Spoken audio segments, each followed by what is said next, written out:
Caio, estamos ao vivo. Botar, meu povo! E aí, meu povo, como foi aí o feriado de vocês, hein? Feriado aí inesperado, mas aí bem-vindo, né? Pra gente ir devagarzinho se ajustando a essa nova realidade que a gente está tendo, né? Mas espero que vocês tenham descansado, né? Tenham descansado um pouquinho o juízo, né? Porque o corpo é para estar descansado, que é para estar dentro de casa, viu, menino? Não é para estar encalçado no meio da rua, não. Pelo amor de Deus, se cuide, fique em casa, certo, meu povo? Hoje eu vou continuar de onde a gente pausou lá na nossa última aula na segunda-feira, certo? Vocês percebem que é um assunto muito vasto, com diversas informações. A gente vai, eu acho que hoje, eu não sei se hoje nessa aula eu consigo terminar. Se não conseguir, não tem problema não. Tem problema não, que aí a gente na próxima segunda encerra. Já vou resolver algumas atividades com vocês também na próxima segunda, para a gente ir se ajeitando, que se tudo der certo, logo logo a gente vai estar na nossa sala, que é o canto mais massa possível, de onde a gente queria estar nesse momento. Beleza, meu povo? Vamos dar continuidade aqui. Né? A gente vem falando sobre a população, a formação da população brasileira. Né? Basta a gente entender como funciona hoje? Não. Em casos de países colonizados como o Brasil, Estados Unidos e vários outros países, é fundamental compreender como é que essa população se formou, quais são as projeções para o futuro dessa população e, a partir dessas informações, a partir desses dados coletados, eu, enquanto gestor, enquanto prefeito, enquanto governador, enquanto presidente, enquanto diretor de escola, eu consigo adequar as minhas atitudes, as minhas ações à necessidade do meu público. Eu consigo saber exatamente quem é meu público, o que é que ele busca, quais são as projeções desse público e, a partir dessas informações, faço uma gestão mais adequada possível. Né? Logicamente, meu povo, que essa é a teoria. Né? Na prática, a gente sabe que, infelizmente, nem tudo dá para ser feito. Principalmente quando a gente observa um país tão populoso e tão extenso quanto o Brasil, certo? Na semana passada eu pedi para vocês fazerem uma pesquisa em casa e fazer um levantamento aí nas gerações anteriores, como era a formação da família de cada um de vocês. Acredito que quando a geração vai diminuindo, cada vez mais antiga, cada vez mais experiente, melhor dizendo, a geração mais numerosa.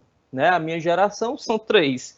Na geração dos meus pais, tem aquela variação que a gente citou na semana passada, porque meu pai vem de uma região rural, vem de uma região interior do Ceará. Minha mãe não, minha mãe já é da zona urbana. E, consequentemente, nas zonas urbanas, a gente percebe esse melhor planejamento, entre aspas, né? A gente percebe uma diminuição em relação à situação de outras regiões no interior do Brasil. E aí eu trouxe essa imagem que, inclusive, tem no material de vocês. Espero que vocês estejam aproveitando, dando uma lida do material, tentando observar com antecedência, né? Sempre dar uma olhada antes da aula acontecer. Aqui a gente tem uma família, né? Uma família em 1911, mais ou menos, comecinho do século XX. Aqui nós temos uma família em 2018. As diferenças, né, meu povo? O número de membros é absurdamente diferente. Aqui nós temos um saldo demográfico, né? Ou seja, eu tenho, além da mãe, além do pai, eu tenho mais filhos. Ou seja, aqui eu tenho um déficit, porque eu só tenho um. Eu não estou conseguindo repor o pai e a mãe. Eu só consegui repor um dos entes familiares.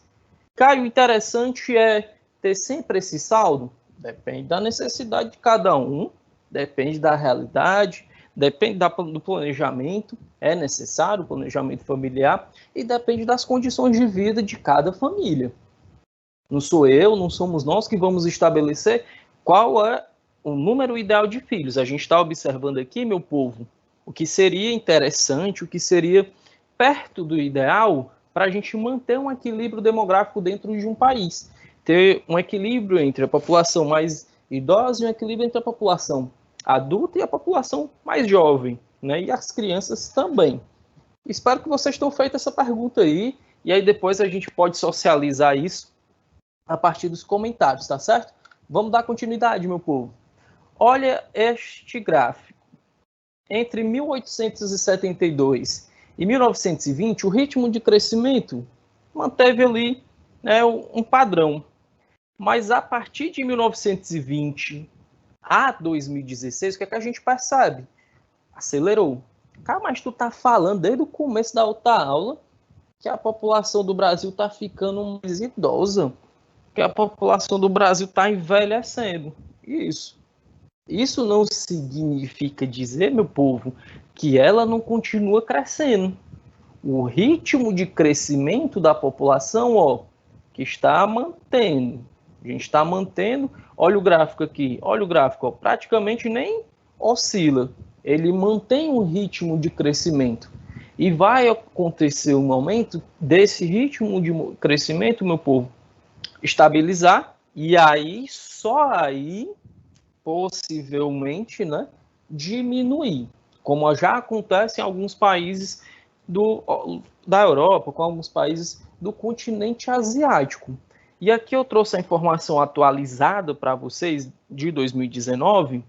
Somos cerca de 210 milhões, 147 mil e 125 pessoas deste maravilhoso território, né, brasileiros dentro do território do nosso país.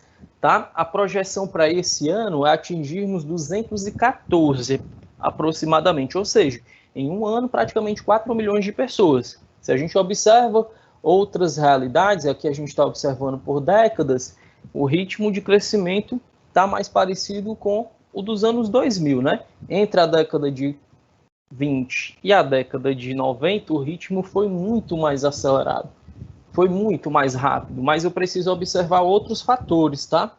Taxa de natalidade e taxa de mortalidade. A taxa de natalidade, como o nome já fala, quantidade de nascimentos a cada 100 ou a cada 1.000 habitantes, depende do total de pessoas que tem dentro do território que eu vou observar. Taxa de mortalidade é a mesma situação, a cada 100 ou a cada 1.000 habitantes, vai depender da concentração demográfica do território que eu estou observando. O que é que a gente percebe, meu povo? A partir de 1945, tanto a taxa de natalidade quanto a taxa de mortalidade apresentam redução. Já a taxa de natalidade, a partir de 1975, ó, ela continua declinando, ela continua em queda acentuada. A taxa de mortalidade ela vai meio que se estabilizando. Caio, por que isso é importante?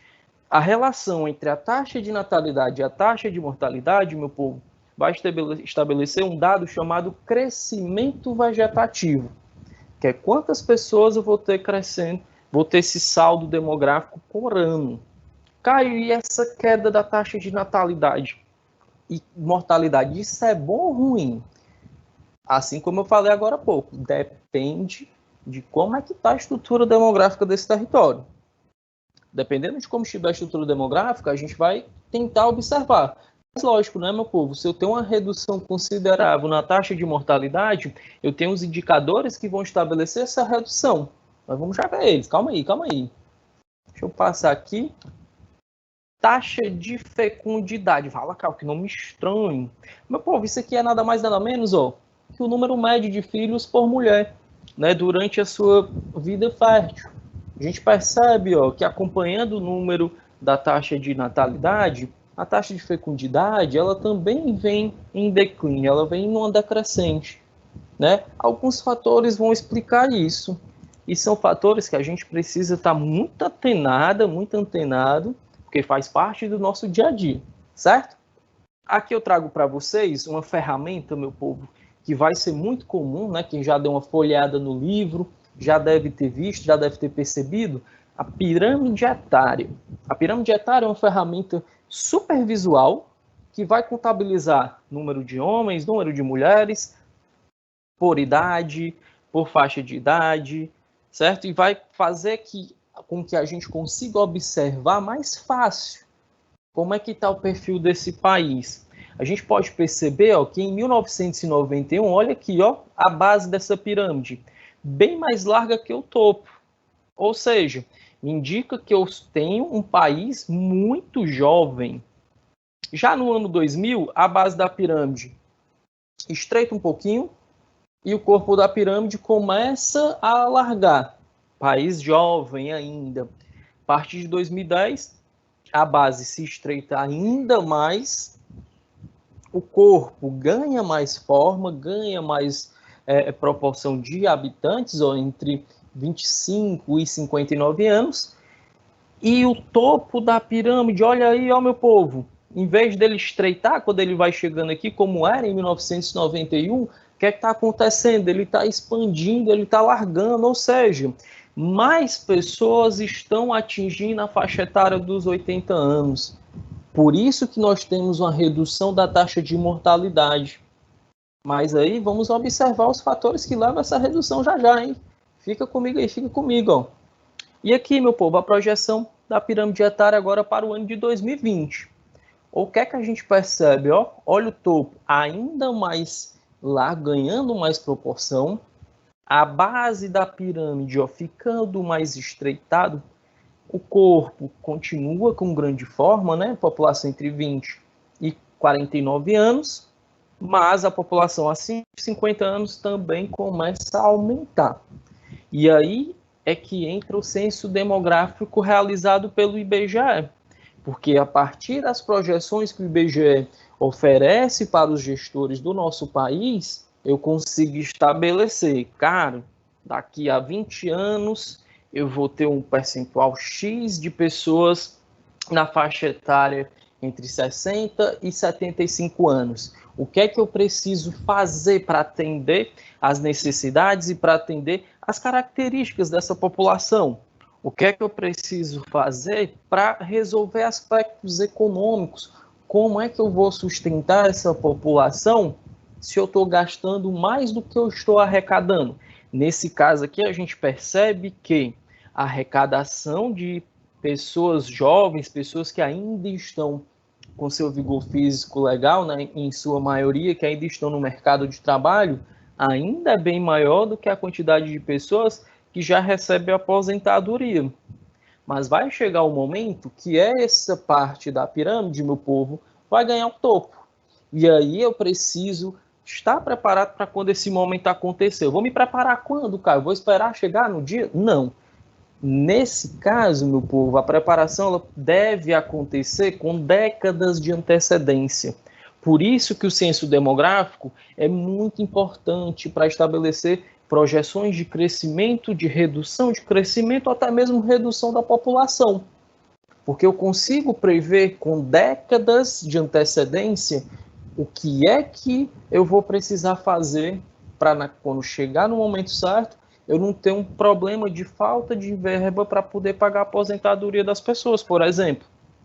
Eu vou conseguir equalizar, eu vou conseguir estabilizar o que eu arrecado e o que eu preciso pagar enquanto aposentadoria, enquanto os benefícios para as pessoas mais idosas. Só que antes da gente observar algumas dinâmicas, o porquê mudou, o porquê as taxas vêm reduzindo, a gente precisa observar um ponto extremamente importante dentro do nosso território, tá, meu povo? A pobreza. No nosso território, o Brasil é considerado um dos países emergentes, um dos países entre os 10 mais ricos economicamente do planeta, mas será que essa riqueza chega para todo mundo? A gente está falando de riqueza econômica, né? Existem outras riquezas bem mais necessárias e bem mais interessantes do que o propriamente dito dinheiro. Em 2019, o PIB por pessoa, per capita, pega esse termo e aí ele vai estar com você, né? Até terminar o ensino médio, viu? Anual do brasileiro foi de R$ 34.533, ou seja, se pegar todo o produto interno bruto, tudo que for produzido no Brasil em 2019 e dividir pelo total de habitantes, eu vou ter um número de R$ 34.533 por pessoa. Está longe da nossa realidade, né, meu povo? Está bem distante da nossa realidade. E dizer que todo mundo dentro do território brasileiro recebe esse valor anualmente, mas vamos observar aqui outros assuntos, né? No entanto, esse valor não traduz a desigualdade entre os mais ricos e os mais pobres. A maior parte da riqueza está concentrada nas mãos de reduzida parcela da população. Segundo o Instituto Brasileiro de Geografia e Estatística, o IBGE, entre 2016 e 2017, a pobreza no Brasil passou de 25,7% para 26,5% da população, com renda mensal de R$ 387. O número dos extremamente pobres, aqueles que vivem com menos de R$ 140 mensais, saltou no período de 6,6% para 7,4%. Ou seja, meu povo, esse valor todo que está sendo dito aqui não reflete boa parte das pessoas que vivem no nosso território, não refletem a realidade vivenciada por boa parte dessas pessoas. Uma reportagem agora no finalzinho de 2019 trouxe um número super chocante. 6 pessoas, somente 6 pessoas, somando 6 brasileiros, somando suas riquezas, teriam valor igual a 100 milhões de brasileiros. Repetindo, para ficar assim, né, bem marcada a nossa memória, somente 6 pessoas teriam o mesmo que 100 milhões de outras pessoas. É muito desigual, muito desigual. E como tentativa de amenizar, como tentativa de reduzir, de dar uma força, de tentar reverter esse problema, existem os programas de transferência de renda. Muitos deles a gente conhece, né? A gente tem Bolsa Escola, tem o Bolsa Família, tem o Auxílio Gás. Vários desses programas foram estabelecidos justamente para que essa população que vive com 140 mensais, ou até mesmo a população que vive com 387, tenha uma mínima condição de tentar se alimentar, de tentar continuar indo à escola, que é o fundamental, mas ainda estamos um pouquinho distante do que seria ideal, né, meu povo? Nós ainda percebemos muitas desigualdades, principalmente no quesito economia. E aí vem um ponto que eu quero falar com vocês, justamente como é que funciona essa distribuição dentro do território brasileiro. Olha só, dentro do território brasileiro, esse mapa aqui, elaborado pelo próprio IBGE, faz justamente a relação da renda per capita. E aí, ó, o que é que eu consigo perceber? Renda per capita municipal em reais, de 3 a 5 mil, de 5 a 10 mil, de 10 a 29, 29 a 40, 40 a 50, 50, e aí vai embora. Olha a nossa região. Olha o que predomina na região Nordeste. Não é só a desigualdade entre pessoas, né, meu povo? A gente observa também uma desigualdade dentro do território brasileiro. Se a gente observar, a maior parte da região Norte também apresenta um PIB reduzido em relação à região Centro-Oeste, à região Sudeste e à região Sul. Isso é reflexo, meu povo, do que eu falei na outra aula, né? É um país muito populoso, é um país com processo de colonização, de exploração, é um país que apresenta características de colonização diferenciadas e que vão refletir nessas situações que a gente está observando. Quando a gente para observar essa educação, basicamente pouca coisa muda. Aqui, pessoas alfabetizadas de 15 anos ou mais, né, de idade, 79% a 84%, né, região Nordeste fica atrás de novo, 84% a 88%, 88% a 92%, 92% a 96%, e 96, 01 a 96,97%. Olha de novo o destaque para a região Sul e para a região Sudeste, né, meu povo? Olha a diferença também. Isso é reflexo, meu povo, do nosso processo de colonização. Sim, Caio, mas mais de 500 anos não daria para ter resolvido? Acredito que daria para ter resolvido, né, meu povo? Mas infelizmente não foi o que aconteceu. As demandas das populações nas regiões Norte, nas regiões Nordeste e parte da população da região Centro-Oeste não são tão atendidas, digamos assim, como na região Sul, como na região Sudeste. Não estou dizendo que na região Sul e na região Sudeste não existam pessoas diferentes dessa margem, tá? Que a gente está observando números gerais da população. Obviamente que nessas regiões também existem pessoas que não têm o perfil da maioria da população quanto quesito educação e PIB. E aqui um número importante para vocês. 11,3 milhões de brasileiros são analfabetos, cerca de 6,8% da população. São pessoas acima de 15 anos de idade, né? É para ser considerado analfabeto, eles levam em consideração 15 anos de idade. A meta final do Plano Nacional de Educação é erradicar o analfabetismo até 2024. Só que o que é que aconteceu, meu povo? A meta em 2015 era 6,8%, em 2017 atingiu 7% e em 2008, 6,8%. A gente percebe uma oscilação, certo? Infelizmente, a gente era para continuar no decrescente, aumentou o percentual. E aí um problema que precisa ser observado. Quando nós paramos para observar, meu povo, quanto a distribuição de educação, quanto a pessoa ser branca, ser parda ou ser preta, conseguimos também observar diferenças. Mesmo pessoas morando dentro de um mesmo território, sendo brasileiros do mesmo jeito que as outras, percebemos essas diferenças também. Aqui o gráfico azul vai referenciar pessoas brancas e o gráfico verde, pretas ou pardas, tá? Sem instrução, até 25 anos de idade ou mais. Cerca de 7,3% das pessoas brancas e 14,7% das pretas ou pardas. Fundamental incompleto ou equivalente, 27% das pessoas brancas e 34% das pessoas pardas. Fundamental completo ou equivalente, 9% das pessoas brancas e 9,3%. Olha a diferença. Aqui a gente tem uma diferença. Médio incompleto ou equivalente, 3,3% das pessoas brancas e 4,5% das pessoas pretas ou pardas. Médio completo ou equivalente, 27% e 25%. Superior incompleto ou equivalente, 4,1%, 2,8%. Superior completo. E aí a gente observa uma diferença considerável.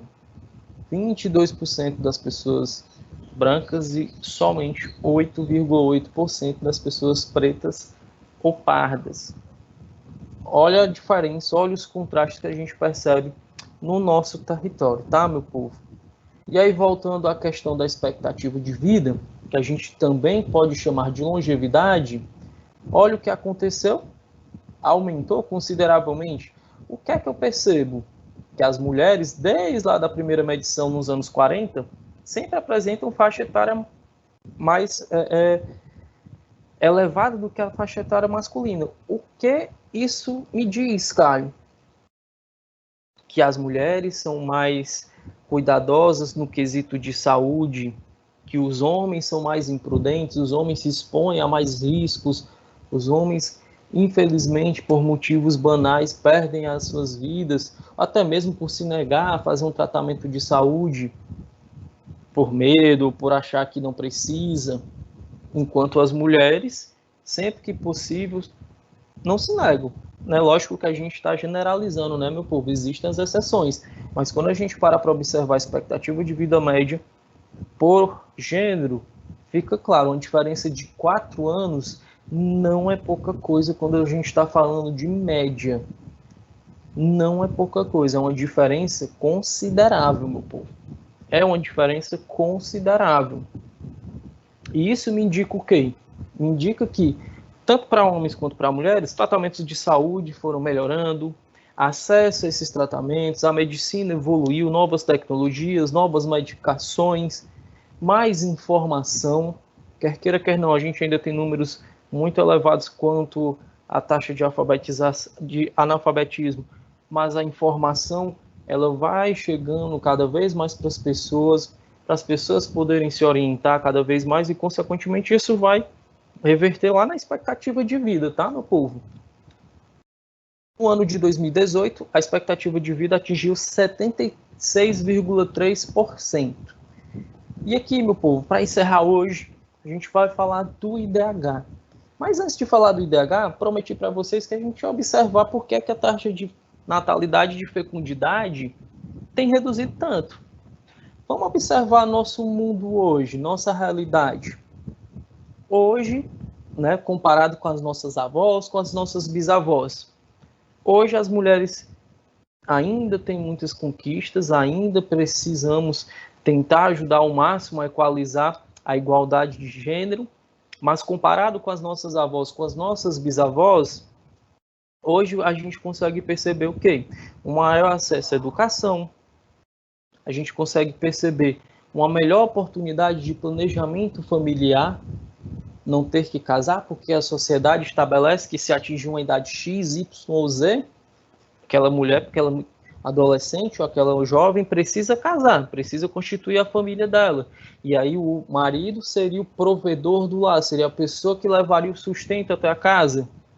Hoje, cada vez mais, o que é que a gente percebe? Principalmente nas instituições de ensino superior, a grande maioria são de mulheres, que vão buscar a sua oportunidade de emprego a partir da sua formação, da sua qualificação, que a partir de toda essa estrutura que for concebida, aí sim existe o pensamento em constituir uma família, existe o pensamento em ter um filho.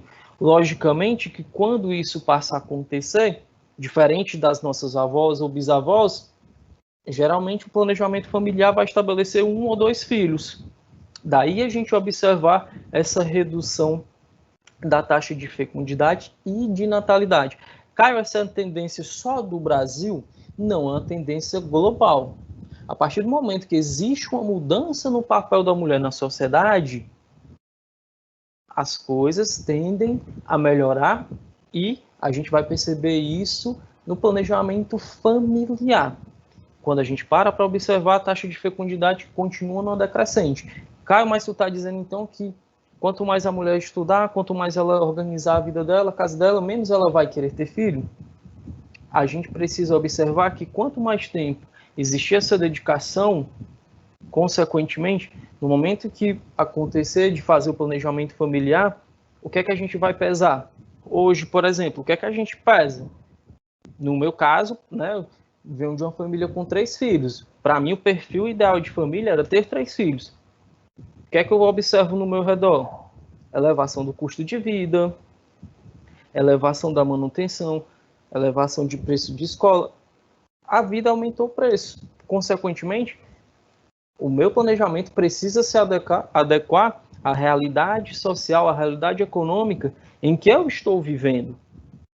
E, obviamente, se eu consigo estudar um pouquinho mais, se eu consigo me informar um pouquinho mais, se eu consigo ser mais independente, eu vou conseguir estabelecer o que é melhor para mim, o que é melhor para a pessoa ou para as pessoas que eu queira trazer para o mundo de hoje.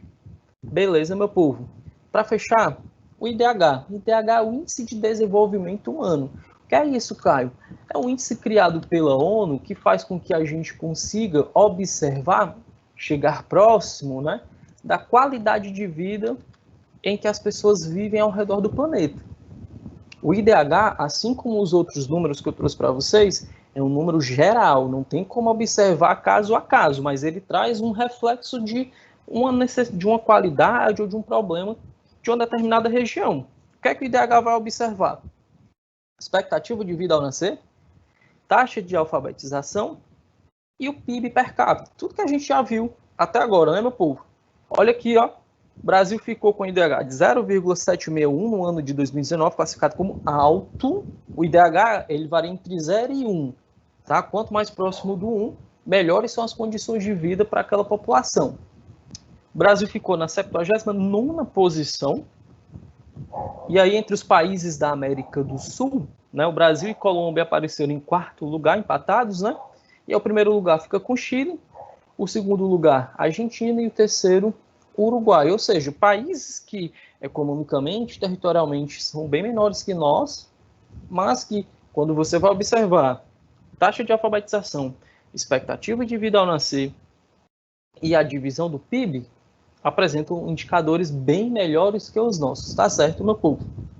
Deixo aqui meu abraço para vocês. Fiquem atentos à atividade que vai chegar essa semana, já está envolvendo essas questões. Dúvidas, vamos combinar um negócio massa. Na nossa próxima aula, vamos tentar interagir de alguma forma, anota dúvida, alguma pergunta, e aí a gente vai fazer uma aula mais massa, né? Uma aula com maior interação, para fugir só dessa aula aqui, só eu falando aqui, não sei como é que vocês estão recebendo as informações, espero que estejam recebendo as informações e conseguindo compreender um pouquinho, tá? Vamos combinar isso, próxima aula a gente fazer essa interação de pergunta e resposta, que aí fica massa. Não vai dar para vocês falarem, mas aí vocês vão digitando. Quem tiver comigo aqui hoje está ajudando uma força massa para mim, mas quem se for a Ju na próxima semana, ajudar essa força, da gente trocar essa ideia, e aí aos pouquinhos a gente vai tentando trazer o ambiente da nossa sala de aula para esse ambiente virtual. Certo, meu povo? Um abraço, uma semana massa, se cuidem, aproveitem que estão com os livros, está um pouquinho de bobeira à tarde, está um pouquinho de bobeira de manhã, não deixa o livro parado lá não, cara, vai lá dar uma lida, dê uma lida, não vai cair pedaço, e você vai conseguir captar muito mais informações do que se eu ficar a tarde toda aqui falando para vocês. Certo, meu povo? Tchau, tchau, semana massa, muita saúde, muita paz. Fique em casa, não é para estar na calçada, não é para estar no meio da rua, é para se cuidar e ficar em casa. Beleza, meu povo? Um abraço grande, até a próxima segunda-feira. Caio, para a gente poder encerrar, eu gostaria de lembrar a galerinha que está aqui online de deixar a presença, né? Quem ainda não registrou sua presença, deixa a presença. A presença de vocês, galera, é muito importante para a gente poder saber quem não está conseguindo ter acesso a essas aulas e a gente dar um jeito de chegar nessa galera. Então, vocês precisam deixar aí o nome de vocês para a gente, tá? Para quem vai assistir essa aula, né? Quem está assistindo essa aula pelo YouTube, depois dela ser transmitida ao vivo, anotem o código da aula de hoje, que a gente no final da semana vai pedir para vocês, para a gente poder mais uma vez saber quem conseguiu ter acesso a essa aula e quem não conseguiu. Então, o código da aula de hoje é 7GF03. Vou repetir, hein? 7GF03, beleza? E aí, as dúvidas que foram colocadas aqui hoje, nosso tempo estourou, né? Mas aí o Caio já garantiu que na próxima semana a gente vai ter um tempinho para poder interagir mais. Vai sim, vai sim. Então, aí a gente vai anotar essas dúvidas de vocês aqui, e aí na próxima aula o Caio vai garantir para vocês aí esse tempinho para vocês conversarem mais sobre elas, beleza? Olha, quem for assistir no YouTube, não esquece de deixar o like não, viu, menino? Fortalece aí nosso trabalho, o trabalho da Ju, dá aquela força massa, dizer que você está gostando, viu? Deixa o like, não esquece não.